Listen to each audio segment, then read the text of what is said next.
Muy bien, esas son las novedades en los deportes. Es momento de trasladar cámaras y micrófonos hacia el principal para tocar el primer tema, que es en relación a esta nueva actitud que tiene el gobierno, el gabinete de puertas abiertas. Y más adelante, en el segundo tema, compañeros, vamos a hablar sobre Sandra Torres y Gustavo Alejos. Así que adelante, las cámaras y micrófonos son suyos. Muchas gracias, Juan José. Muy buenas noches. Bienvenidos acá a las 8:45 ya en esta fase de entrevistas y análisis en este martes 18 de febrero junto a Marinés Rivera. ¿Cómo te va? Bien, Mario, un gusto estar aquí contigo de nuevo a las 8:45. Mucho de qué hablar. En este país es imposible aburrirse, creo yo. Claro, un martes bastante movido, ¿no? Bastante movido, bastante controversial. Temas que hay que tocar y elecciones que no se llevan a cabo todavía. Por supuesto, ese será nuestro segundo tema de la noche. Todo lo que ha acontecido en torno a la recaptura de Gustavo Alejos y que eso también nos lleva a un punto de conexión a la reaparición pública de la ex candidata presidencial Sandra Torres. Habló de todo Sandra Torres, de eso vamos a hablar en el segundo tema de la noche, pero vamos a arrancar con este ejercicio que ha inaugurado el pasado lunes el presidente Alejandro Yamatei, estos gabinetes de puertas abiertas, gobierno de puertas abiertas, así le ha titulado el gobierno de Alejandro Yamatei. La intención, ha dicho el presidente, es acercar el qué hacer y el ejercicio del Ejecutivo a la población. Se ha escogido a la ciudad de Quetzaltenango, el departamento de Quetzaltenango, para pues llevar este primer ejercicio. Hoy estuvo el presidente en Almolonga, en Cantel, platicando con la población. Vamos a hablar precisamente de este ejercicio, que hay que decirlo, también en otras administraciones hemos visto ejercicios similares. Pero vamos a hablar y desmenuzar de este gobierno de puertas abiertas y esta modalidad de hacer los gabinetes en el interior del país. Para eso nos acompañan acá Arkel Benítez, abogado, notario y analista político, y también Ubri Guillén, catedrático universitario, para hablar precisamente sobre este tema. Muy buenas noches. Buenas noches. Licenciado Benítez, pues para poner un poco en contexto a nuestra audiencia, ¿en qué consiste esta política de puertas abiertas y todo este tema de gabinete móvil? Bueno, muchas gracias. Como Mario lo explicaba en la introducción, es importante señalar que estas prácticas se han hecho en otros gobiernos. Es importante señalar que también el presidente Yamatei sí ha hecho algo que a criterio mío es inédito desde el punto de vista de la política pública en términos generales, porque él decidió llevar su plan de innovación y desarrollo a un rango de acuerdo gubernativo y elevarlo a política pública. La política pública general del gobierno va a ser su plan de gobierno. Eso no lo habíamos visto, digamos. Habíamos visto que algunos candidatos a la hora de llegar al poder dejaban como olvidado su plan de gobierno y se inventaban otra receta, digamos, ¿verdad? Por ejemplo, el caso de la UNE, recuerdo yo que en su momento tenían un plan bastante grande y se fueron por el Acuerdo Nacional sobre Seguridad y Justicia y los programas sociales, cohesión social, y como que dejaron el plan de gobierno, lo dejaron guardado. El Partido Patriota, recuerdo yo en su momento, el gobierno de Otto Pérez habló de los 3 grandes pactos y también dejó como parqueado un poco el plan de gobierno. Entonces yo creo que es una práctica importante. En un modelo centralizado, centralista como el de Guatemala, es importante que el presidente vaya a los municipios, vaya a los territorios, pero que lo haga con una estrategia. Aquí creo yo que la estrategia está prácticamente definida. Hay una ley de descentralización del Estado que define, digamos, los parámetros de desconcentrar algunas, digamos, competencias y actividades. Ojalá este ejercicio el presidente pudiera encauzarlo desde la lógica del sistema de consejos de desarrollo, que entiendo que estuvo presente el CODEDE en este primer ejercicio, y que pueda ir dejando de una vez algunas competencias asentadas, porque no sabemos si al presidente le va a dar tiempo de regresar cuántas veces en todo el mandato a esos departamentos y a esos municipios. Y creo que es importante el ejercicio desde el punto de vista que hay muchos ministros que se acomodan en su despacho, y hay unos que ni siquiera hicieron campaña, y ni siquiera han recorrido el país, ni siquiera lo conocen, ¿verdad? No me refiero a estos concretamente, pero en términos generales el perfil del ministro no es un ministro que se haya zapateado todo el país, por así decirlo. Entonces sí es importante que también el ministro entre en contacto con esa realidad. Ahora, licenciado, ¿y en cómo hacer esto, digamos, con resultados eficientes? Porque ya hemos hablado acá los antecedentes de modalidades parecidas en distintos gobiernos. Recuerdo yo un poco la modalidad que hizo Oscar Berché con los gabinetes móviles, así le denominaron, o Álvaro Colom con esto de gobernando con la gente, y otros ejercicios que se han hecho. ¿Cómo hacer que esto no se quede simplemente en un acto con mesas, con alcaldes para la foto, sino que haya realmente un resultado de llevar el ejercicio político a la gente? Bueno, pues yo creo que es importante, precisamente lo que mencionabas, precisamente lo que hizo el presidente Yamatei en cuanto a aterrizar su plan de gobierno para poder generar toda esta serie de acciones que al final del día buscan acercar el gobierno central a los gobiernos locales.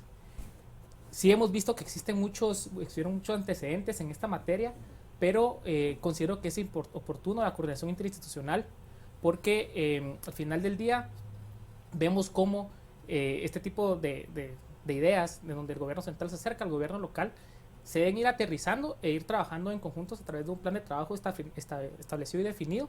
Y no es curioso, no es de extrañar el lugar donde escogieron hacer este primer gabinete móvil.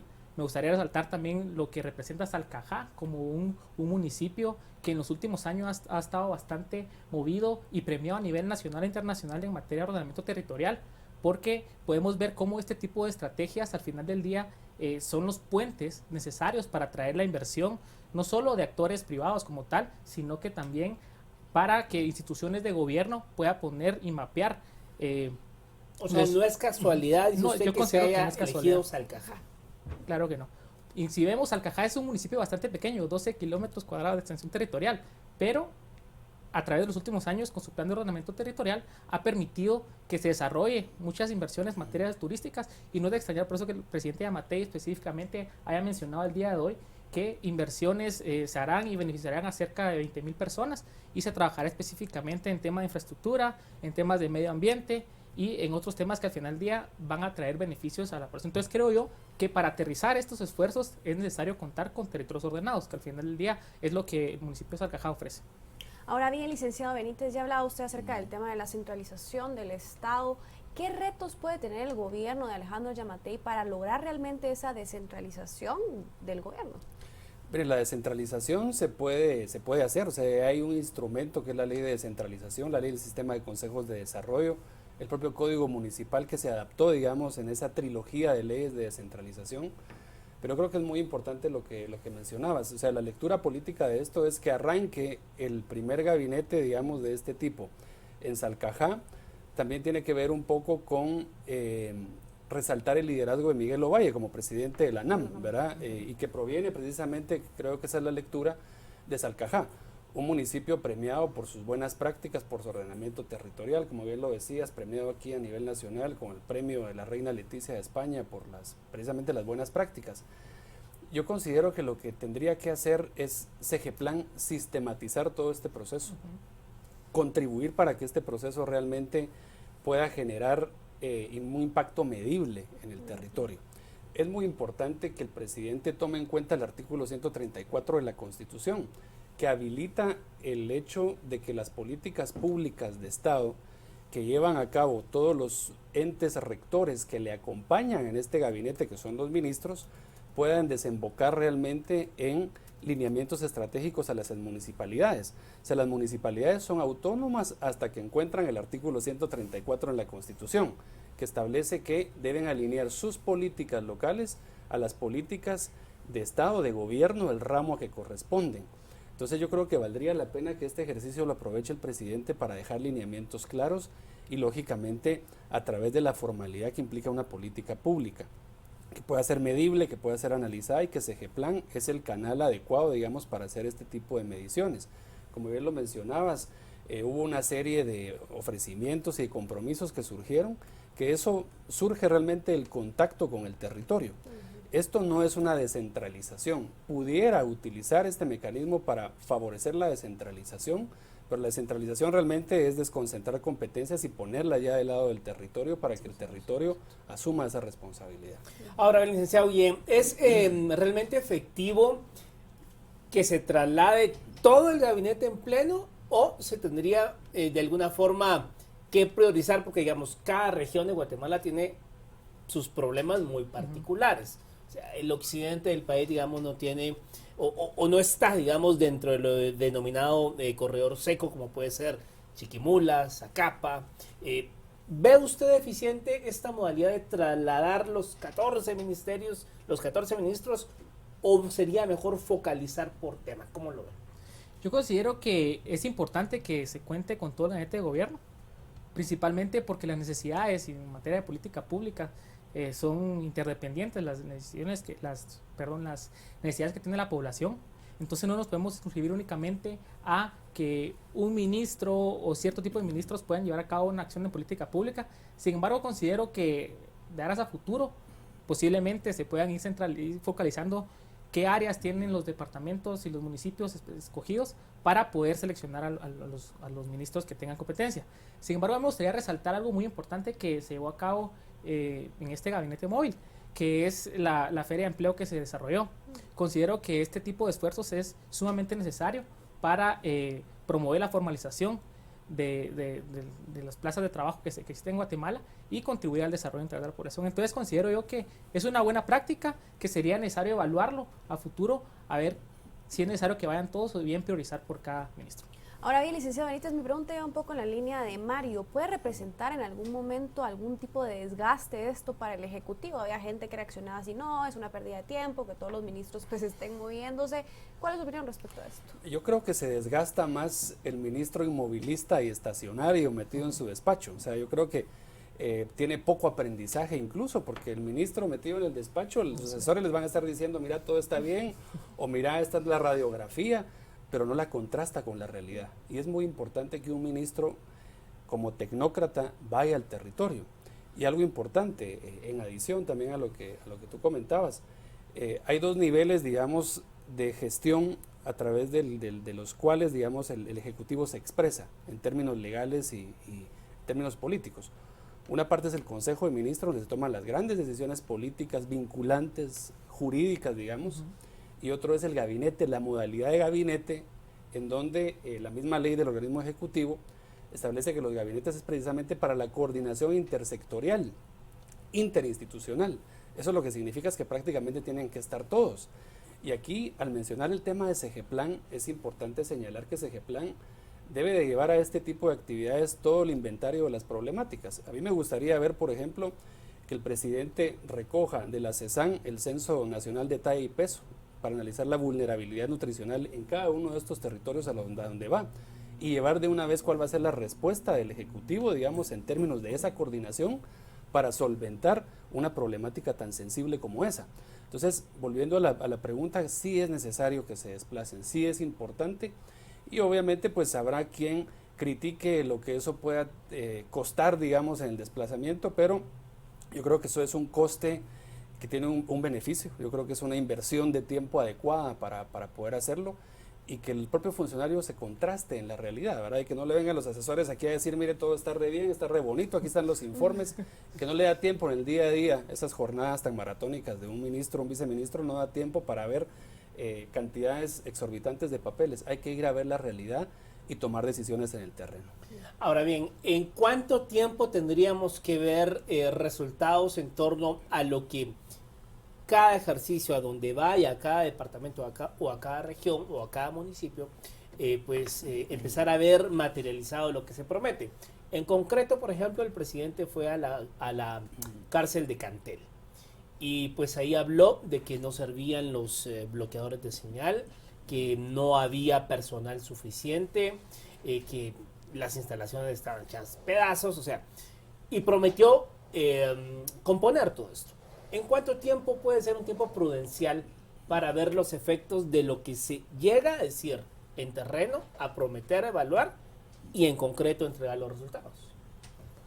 Bueno, yo creo que esto va a depender específicamente del área de intervención o nivel de intervención que sea necesario acudir. En ese sentido, obviamente van a haber acciones que se van a poder ver de forma un poquito más inmediatas y cuestiones que van a tardar un poco más de tiempo. Entonces, más que decir de aquí a un mes, 2 meses, 3 meses, creo que es necesario que estar expectantes a lo que se está haciendo, ver que efectivamente cómo se aterricen todos estos planteamientos y soluciones y al final del día ver cómo esto va a beneficiar a cada uno de los territorios seleccionados. Entonces, como te digo, más que establecer un tiempo de un plazo de meses como tal, creo que va a depender del nivel de intervención que necesite la acción planteada por el presidente. Ahora bien, licenciado Benítez, ¿cuenta ya el gobierno con herramientas legales y recursos pues para poder satisfacer todas las demandas de la población en ese sentido? Mire, los recursos del presupuesto son finitos, ¿verdad? Ahí yo creo que el presidente tiene que pensar también en que estas visitas puedan ser generadoras no solo del aspecto eminentemente público, sino el público y privado. Lograr generar en estas visitas alianzas, sentarse con los empresarios, sentarse con la sociedad civil, porque hay muchos temas que se solucionan, pues no necesitan ni siquiera que entren al presupuesto. Hay temas que la misma sociedad civil, el mismo consenso de las alianzas público-privadas en el territorio lo pueden arreglar. Y ese es un tema que yo considero que lo debe de considerar pues el presidente también. Uno de los temas que yo veo y que hace falta en esta dinámica de trabajo es que el presidente todavía no ha nombrado a su representante natural en el territorio, que son los gobernadores. Es decir, la persona que se queda con todo el inventario y con todo el checklist de lo que el presidente fue a decir realmente por competencia legal es el gobernador. Si ese gobernador no está o no está de confianza del presidente, eso puede de alguna manera hacer que la rueda gire más despacio. Entonces, como por tu pregunta, ¿verdad? Si se cuenta con esas herramientas, sí, las herramientas están. Lo que habría que buscar y definir es si los gobernadores ya están listos para entrar en acción y seguirle el ritmo que lleva el presidente. El presidente va bastante acelerado, va a un buen ritmo, pero necesita que las demás piezas vayan haciendo ese engranaje adecuado a esa velocidad. ¿Cree usted entonces que la tarea de ir verificando e ir aterrizando lo que allí se habla en estos gabinetes de puertas abiertas tendría que ser gobernador y CGPLAN, ambos, darle seguimiento? Gobernador y CGPLAN, el Consejo Departamental de Desarrollo y obviamente los consejos municipales y toda la infraestructura, digamos, o la arquitectura que tiene el modelo de descentralización en el Consejos de Desarrollo. Y hay una secretaría que es muy importante, que es la Secretaría de Coordinación Ejecutiva de la Presidencia, que es la que de alguna manera empuja toda la parte de la agenda económica del sistema de Consejo de Desarrollo Urbano y Rural. Entonces, pero el representante natural político, el que tiene que asumir esa responsabilidad de llevar esa agenda, de decir, bueno señores, miren, el presidente vino y vamos a cumplir con todo esto que dejó ordenado, es el gobernador. O sea, realmente, aunque le hemos ido perdiendo un poco el cariño al gobernador, ha perdido poder político, ha perdido poder económico, ha perdido muchas cosas, el gobernador al final del día es el representante legal del presidente, por así decirlo, en el departamento. Ahora bien, licenciado Benítez, como ya mencionábamos, pues se ha utilizado este modelo en otros gobiernos, pero realmente no ha funcionado. ¿Qué ha hecho falta y por qué podemos esperar que este modelo realmente funcione? Pues yo creo que aquí lo que tenemos que tratar de articular es el tema de CGPLAN, el tema del gobernador que hablábamos, el seguimiento que se le va a dar a todo este ejercicio que se está haciendo. Son recursos que se están invirtiendo, pero creo que vale la pena dar ese tiempo de espera para que los resultados lleguen. Muchos dependen del tema presupuestario, de la lentitud que pueda haber también para ejecutar determinados procesos, y mucho dependerá también de las municipalidades. Yo creo que las municipalidades tienen que entender que han llegado a un momento donde tienen que decidir por el rédito electoral que supone ser reelegidos y cumplirle al pueblo. Hay un montón de municipalidades que tienen las finanzas públicas dormidas porque no quieren cobrar el YUSI, no quieren cobrar el boleto de ornato. O sea, hay sistemas pendientes de financiación de las municipalidades que tienen que tomar ya los alcaldes una determinación. Y yo creo que eso también es importante. Aquí no solamente es lo que haga el gobierno central, sino el compromiso que asuma también las municipalidades. Licenciado, y en estos ejercicios, ¿qué tan frecuente se tiene que hacer? ¿Una vez al mes? ¿Dejar pasar un tiempo para que no se vuelva tan repetitivo y no pierda la novedad? ¿Qué temporalidad le pondría usted entre este y el siguiente? Bueno, yo creo que es importante que se haga ese ejercicio. El presidente Yamatei anunció que va a ser una vez al mes. Creo que por ser inicialmente este proceso valdría la pena ver qué tan funcional y qué tanto se puede avanzar en lo que se acuerde. Sin embargo, creo que sí, vuelvo y repito lo que hemos mencionado, que es un ejercicio sumamente valioso. Y tal vez para retomar lo que mencionabas de las municipalidades, es necesario que las municipalidades cuenten con planes de ordenamiento territorial. Y perdón que sea insistente en ese sentido, porque menos del 50% de las municipalidades cuentan con estos instrumentos. Entonces, si no contamos con estos instrumentos, por más de que el gobierno central quiera impulsar políticas de desarrollo sostenible, políticas para el bienestar de la población, va a ser muchísimo más difícil priorizar las áreas de acción. ¿Por qué? Estos instrumentos nos permiten identificar lugares para desarrollo de vivienda social, que ustedes se dieron cuenta que actualmente es uno de los programas que se está impulsando con el gobierno. Entonces, este tipo de vivienda social, medio ambiente y todas estas cuestiones que al final del día dinamizan la economía nacional. Entonces, considero que el plazo de un mes está bien, se puede evaluar, como les digo, porque este es un primer ejercicio, pero es necesario estarlo haciendo para poder llegar a los sectores que no han sido atendidos por el Estado. Ahora, licenciado Benítez, ¿piensa ser el presidente electo esto en todos los municipios o departamentos o cómo irá a funcionar la situación? Pues yo creería que si ya se lanzó con esta propuesta, digamos, debería de tratar de hacerlo por lo menos en cada uno de los departamentos. Las necesidades, es cierto, varían en algún territorio, pero al final vienen a ser las mismas en términos generales. El tema de las plantas de tratamiento, todo lo que hablaba el licenciado Guillén en cuanto a ordenamiento territorial. Aquí hay problemas fundamentales básicos que están presentes casi en todos los territorios. Ya en las ciudades intermedias ya el problema del tránsito es un problema ya serio, el tema del agua. Quizá habría que tomar o considerar de parte de la administración del presidente Yamatei unas 5 prioridades estructurales de fondo con las que se pueda comprometer como presidente. Algunos presidentes hablan de metas presidenciales, ¿verdad? Pero ya que él se lanzó a este proyecto, pues definir por lo menos 5 prioridades de fondo y obviamente tratar de que la rectoría de todos sus ministros que lo acompañan vayan viendo cada uno de los temitas que van a ir surgiendo, que al final esos temitas, cuando empieza uno a hilar fino, resulta que son problemas también grandes, pero 5 grandes temas. Ahí está el tema del agua, el tema de la nutrición, el tema de la inseguridad, plantas de tratamiento, todo lo que tiene que ver con la mejora del medio ambiente. Yo creo que con eso podría tener ya una agenda de resultados puntuales y palpables que puedan ser medibles.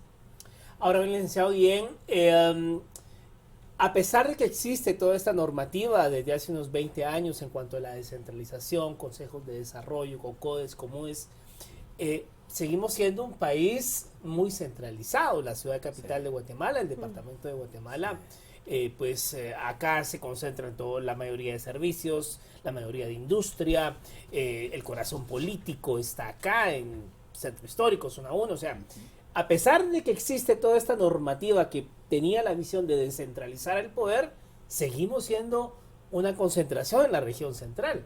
¿Cómo realmente hacer esto efectivo? Ya han pasado casi 20 años de esta ley de consejos de desarrollo, por ejemplo. Sí, precisamente Guatemala se caracteriza por ser un país sumamente centralizado y por eso es importante ese tipo de esfuerzos para descentralizar, promover la descentralización como tal. Como bien mencionaba el licenciado Benítez, que existe ya el cuerpo legal necesario para estos consejos de desarrollos urbanos y rurales. Creo que es necesario que contemos y veamos qué ofrecen los municipios al final del día para generar esa descentralización, porque más del 80% de la actividad económica se concentra en la ciudad de Guatemala. Entonces eso viene a afectar a temas de tráfico, a temas de recurso hídrico, temas de hacinamiento y demás, que no pueden ser necesidades que no pueden ser satisfechas por los gobiernos centrales ni los locales. Entonces, ¿qué debemos hacer?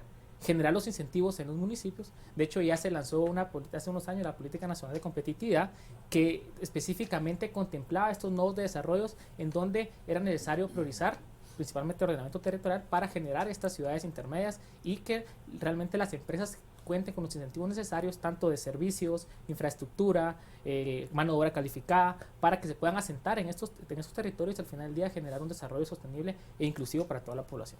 Ahora bien, licenciado Benítez, entonces este modelo, digamos, de gobierno, de gabinete transparente y todo este tipo de cuestiones debe ir acompañado de un fortalecimiento de COCODES, de municipalidades, de tema también de tema de impuestos, por ejemplo, para que funcione realmente. Sí, realmente debe llevar el acompañamiento a sociedad civil a través de este formato que permite que sociedad civil e instituciones del Estado puedan tener un punto de convergencia para discutir la problemática local, digamos, la problemática regional. Tiene que ser acompañado de ese esfuerzo de sociedad civil para que pueda tener frutos, para que también pueda retroalimentarle al presidente. En estos escenarios siempre se levanta una señora a decirle, mire, lo que dice el ministro no es cierto, porque esto y esto y esto y esto. O sea, la gente realmente le tiene tomada la temperatura a su lugar donde viven. Por eso es la riqueza que tiene este ejercicio que se puede hacer, pero considero que sí se tiene que hacer de una manera ordenada para que pueda rendir los frutos adecuados en el tiempo y ojalá pudiera ser una política pública permanente. El tema de la descentralización está establecido en la ley de descentralización, una descentralización progresiva. Yo, por ejemplo, confiaría en el alcalde Miguel Ovalle de Salcajá para descentralizarle una serie de competencias, pero en la persona de él, por lo que él significa. Creo que va por el 4º periodo, es un líder, es el presidente de la ANAM. Pero tengo mis reservas serias, y no quiero mencionar nombres de alcaldes, que yo, por ejemplo, la seguridad, ni loco se la daría a un alcalde para que la gestione, determinado perfil de alcalde. Entonces aquí el tema es que hay que homogeneizar primero un poco el terreno con el plan de ordenamiento territorial, dar los parámetros para poder armonizar, generar, digamos, entornos un poco más armónicos y homogenizados para poder pensar en la progresividad que está establecida en la ley de descentralización para ir descentralizando poco a poco de manera paulatina. No se puede hacer todo de la noche a la mañana y obviamente hay municipios. Mire, uno puede entrar fácilmente a la página de CGPlan y pueden poner ranking municipal y ahí están los municipios pues del 1 al 340 que van mejorando en determinados ejes, ¿verdad? Finanzas municipales, ordenamiento, seguridad, etcétera. Están definidos algunos indicadores. Creo que lo que habría que buscar de pronto y es un modelo un poco más premial, digamos, de ir premiando a los alcaldes con determinados incentivos para que el alcalde que mejor esté gestionando sea un alcalde que pueda de una vez empezar a pensársele que se le deposite, o sea, un destinatario natural de la descentralización. No hemos aplicado esa ley, como bien decía Mario, es una ley ya de muchos años, la seguimos teniendo ahí como de museo, se utiliza la infraestructura un poco para determinadas cosas, pero en esencia no ha habido una descentralización de una sola competencia a una sola municipalidad. Ya para ir finalizando, licenciado Guillem, ¿cuál cree usted que dadas las características o la coyuntura o las necesidades tendría que ser los siguientes territorios a visitar? Bueno, yo creo que es necesario visitar también cuestiones, lo que está definido en el plan de desarrollo de la Política Nacional de Competitividad, los 9 nodos de desarrollo. Podemos ir identificando ahí cada área y cada región, porque ya son áreas identificadas que ya cuentan con una visión y planes a futuro de lo que se podría llevar a cabo. Entonces creo que es importante alinear esa política nacional de competitividad para que ya el presidente pueda definir cuál de estos nuevos desarrollos es el más conveniente para visitar. Sin embargo, justo lo que decía el licenciado Benítez, al final del día, a pesar de que son regiones y lugares distintos, las necesidades son comunes. Y un factor que es importante resaltar es de que las necesidades comunes trascienden también límites municipales. Entonces es necesario generar esos incentivos para que también las municipalidades trabajen de forma coordinada y conjunta para dar respuesta a los problemas que atacan a toda la sociedad. ¿Cree usted que Oriente quizá? Ahorita fue Occidente. ¿Oriente el próximo? Sí, podría ser. Sí. Oriente sería o no. Bueno, muchas gracias a los dos por haber estado con nosotros hablando acerca de este ejercicio de gabinete de puertas abiertas que ayer se inauguró en Quetzaltenango y pues bueno, hoy segundo día ha sido de jornada intensa por parte del Ejecutivo. Estaremos dando seguimiento a las actividades que realizarán el día de mañana. 10 de la noche en punto, vamos a una pausa y volvemos para hablar de la recaptura de Gustavo Alejos, del proceso de comisión de postulación y también de la reaparición en público de Sandra Torres. Dijo que ella es la secretaria general del partido y nadie más. De eso vamos a hablar. Bien.